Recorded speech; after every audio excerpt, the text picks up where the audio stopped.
મંત્રીશ્રીઓ અને જિલ્લાના આગેવાનો હાજર હતા, પણ એવા સમાચાર મળ્યા છે અત્યારે કે એમપી સાહેબ અને ધારાસભ્યશ્રીઓ આ બેઠકમાં હાજર નહોતા.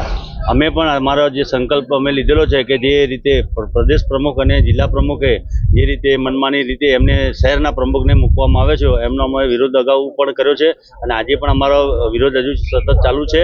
આજની અમે કારોબારીમાં અમારા તમામ 70 જે સભ્યોએ સહીઓ કરી છે એ લોકોએ તમામે આ બહિષ્કાર કર્યો છે અને આવનારી ચૂંટણી હોય કે આવનારા બીજા પણ પ્રોગ્રામ હોય ત્યાં પણ અમે બધા અમારી એકતા શહેરના કાર્યકરોની એકતા અમે અખંડ રહેશે અને આવનારા કાર્યક્રમો જે પણ હશે એમાં પણ વિરોધ કરીશું. કંઈક સમાચાર એવા પણ છે કે અમિતભાઈ પણ પોતે કાલે આવી રહ્યા છે, અમારા પ્રદેશ પ્રમુખ. તો અમને જો એ મંત્રણા કરવા માગતા હશે તો અમે એમની સાથે મંત્રણા કરવા તૈયાર છીએ, પણ અમે પાર્ટીના હિતની જ વાત કરીએ છીએ. અમે પાર્ટીનો વિરોધ નથી કરતા, અમારે પાર્ટીની કાર્યપદ્ધતિનો વિરોધ છે.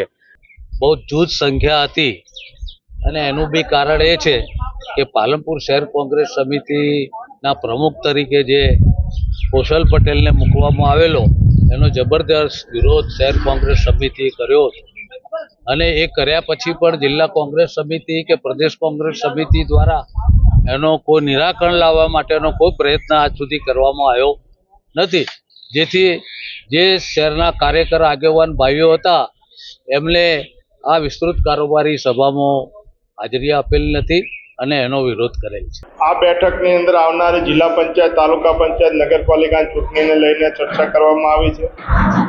આગામી કાર્યક્રમોને લઈને ચર્ચા કરવામાં આવી છે.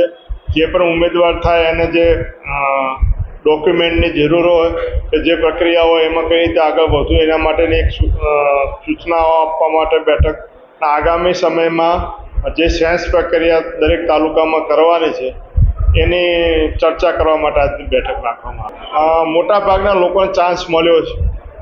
જેટલા પણ શહેરના દાવેદારો હતા એ ક્યાંક ને ક્યાંક ભૂતકાળની અંદર ક્યાંક ને ક્યાંક સંગઠનની અંદર દરેકને ચાન્સ મળ્યો છે અને સામાજિક સમીકરણના આધારે અલગ અલગ સમાજના આખા જે કહેવાય કે સંયુક્ત બનાસકાંઠા જિલ્લામાં તમામ સમાજનો સમાવેશ કરવાનો પ્રયત્ન કર્યો છે.